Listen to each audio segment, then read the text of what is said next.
you ain't kidding. There it is. All right, we're here with Valient Himself. How you doing, man? Alohoyus. I'm feeling good. I'm stinking.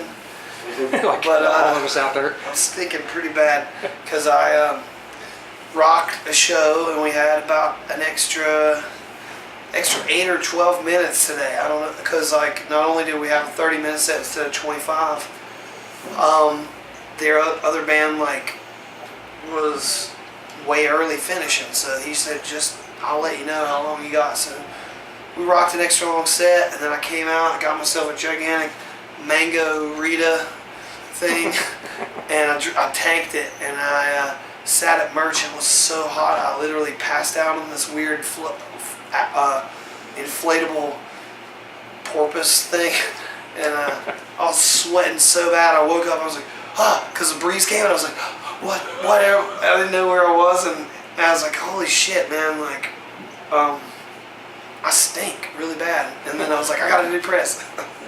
Now, you know, I've got lost track of you guys. Last time I saw you was back when you were touring with Clutch. Oh, yeah. The band looks a little different now. Oh, yeah. So, you know, tell us about who left, who's in, you know, what's going on with the band. So, let's see. Well, we've been the same way now for like about almost 3 years. So, right at that time before that,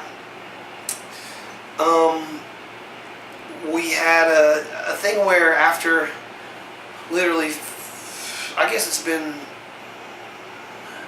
because at the 15-year mark is when we'd just been going for so long, everybody had life shit happening. Our old drummer's father had passed away, my father passed away, one guy had a baby and got married, another guy had a baby and got married, the other guitar player had a baby. So all of us had these crazy life things happening, and it pulled us in different directions for the minute. You know, most of us stayed in the same place, but some of the guys, one went to Texas and one went to the beach, and you know, just basically had to get away for a minute. Another guy got a job. So the difference is the first guy wasn't going to even split. It was Nightwolf, the guy that started the band with me. Bass player. He was the bassist. Yeah, and he had a situation. It was just one of them things where his old lady had just had a baby, and 2 weeks later, her brother had a brain aneurysm. She was taking care of her father, or the guy who died. And they had to haul ass to Texas and figure stuff out. So that put Storm in the bass player's place.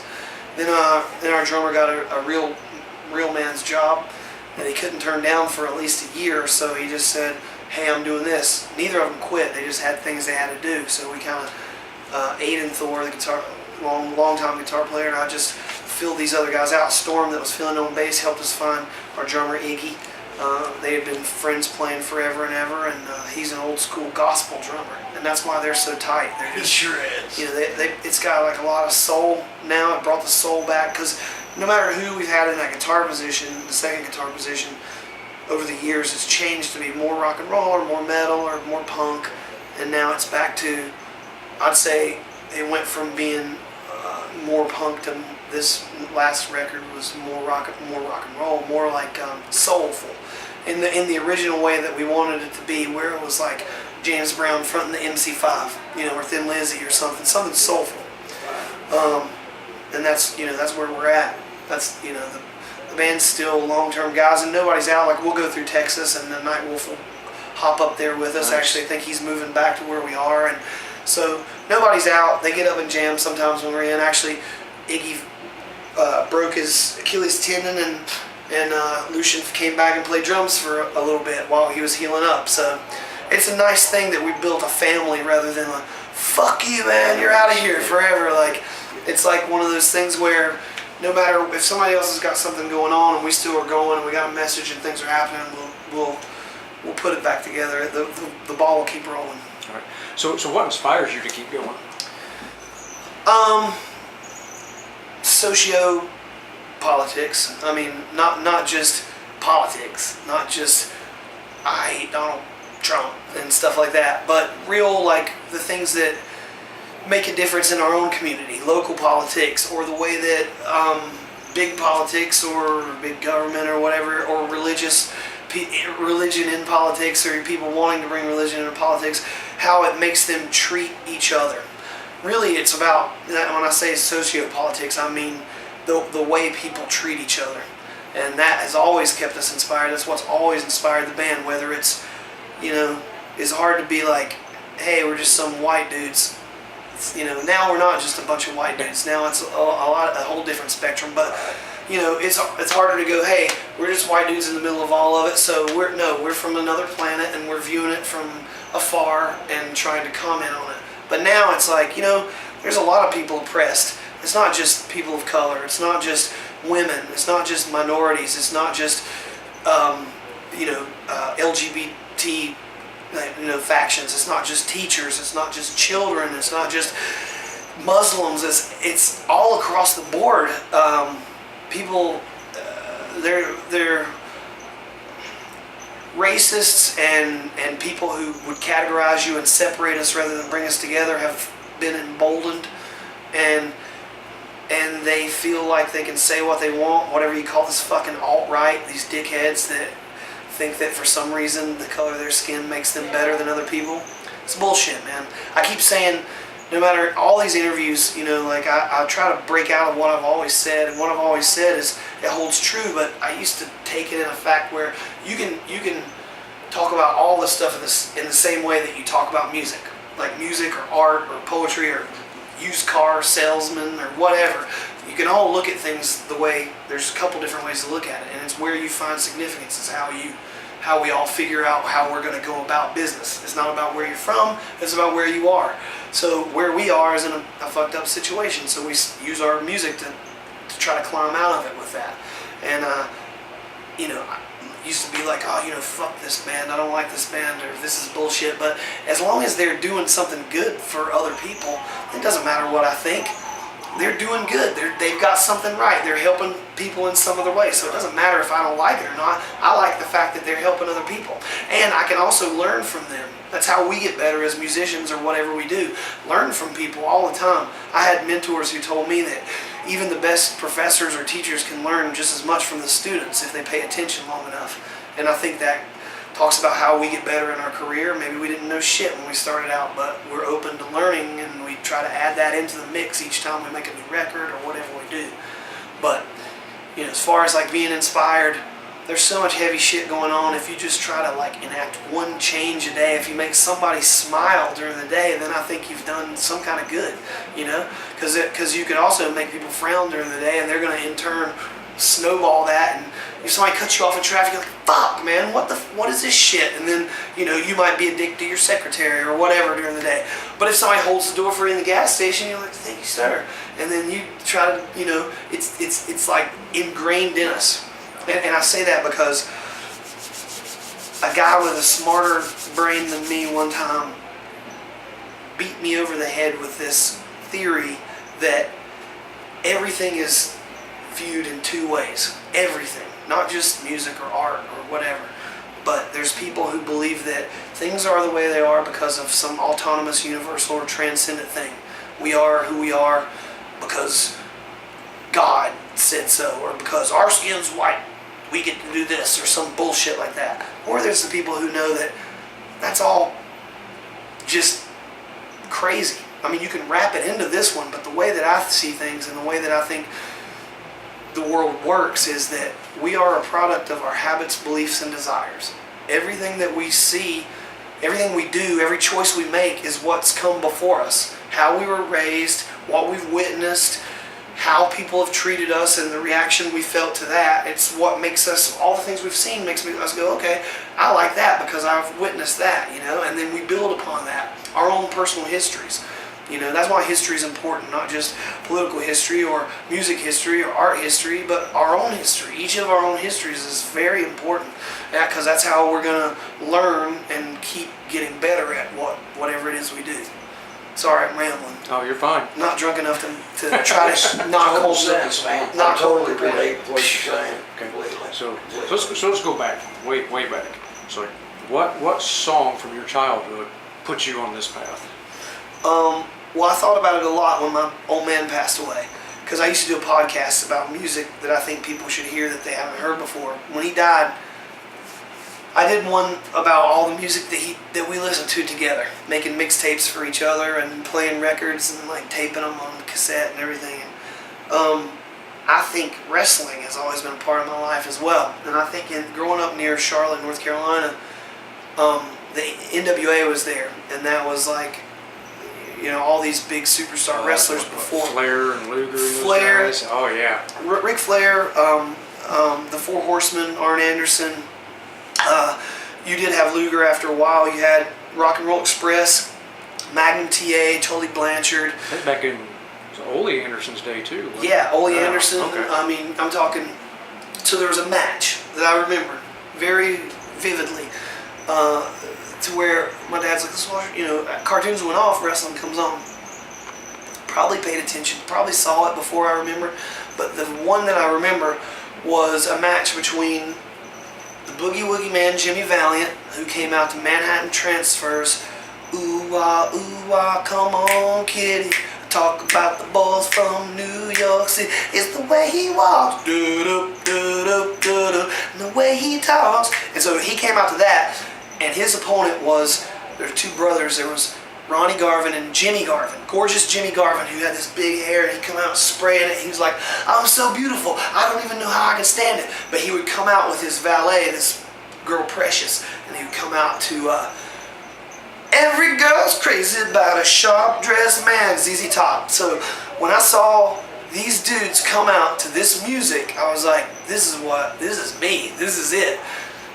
Let's rock, let's whoop ass if we have to. And so it was all about, these guys were superheroes, like they had powers that normal men didn't have, and they listened to rock and roll, and they had beautiful women, and they were tough as shit. And I think that probably made me be like who I wanted to, at least portray who I am. So what's the biggest misconception about Valient Thorr? That we're Southern biker dudes. I mean, Aiden Thorr rides a motorcycle now, and I've never ridden a motorcycle, not because I don't like them, but because I just never had one to learn on or try. And, we were 10, 11 years ago when we did the rock and roll vests and cut them off, and we were out here on the Warped Tour in 05 and 06, we stuck out like sore dick because people were like, what's up with these guys? And we don't play Southern rock. I mean, maybe a derivative of it now, but they're like Southern rock because of our accents. Like, no, not necessarily Southern rock. Don't get me wrong, I like Southern rock now, especially once you get over that, like I said, that trip of being like, I don't like this and I don't like that and fuck this. At a certain point, you have to learn how to appreciate everything. And I learned that from Lemmy, believe it or not. That was one of the things everybody, when he died, asked after all those tours we did, like, what was an experience? And I started like all those cool stories. I started keeping them to myself. But there's this band called the Avett Brothers that we went to college with, and we play shows with, and sometimes I sing with. And they're real singers. And I've never considered myself a singer. I'm the weakest link in the band, especially now with all these blazers. But I'm more like a yeller. But I learned more with these guys about singing, and we did a Tom Petty cover. One time Lemmy he was like, "You like Tom Petty?" And I was like, "No." And he's like, "Sit down." And he made me listen to 2.5 Tom Petty records in a row, and I realized how the songs were put together, and just song structure and all that, and I learned from it. And sure enough, I love Tom Petty. I love all, like, started, at least if I still think I don't like it, I at least appreciate it. And I think that's maybe just part of growing up. Like, food that you don't like, go back and try it, man. Your taste buds change. So does your mind on all kinds of stuff. We did a party last night with Hatebreed. I'm sorry if I'm rambling. No. We did a party last night with Hatebreed, and they're asking me if I would DJ, and I didn't know that I was going to have to DJ all Kiss.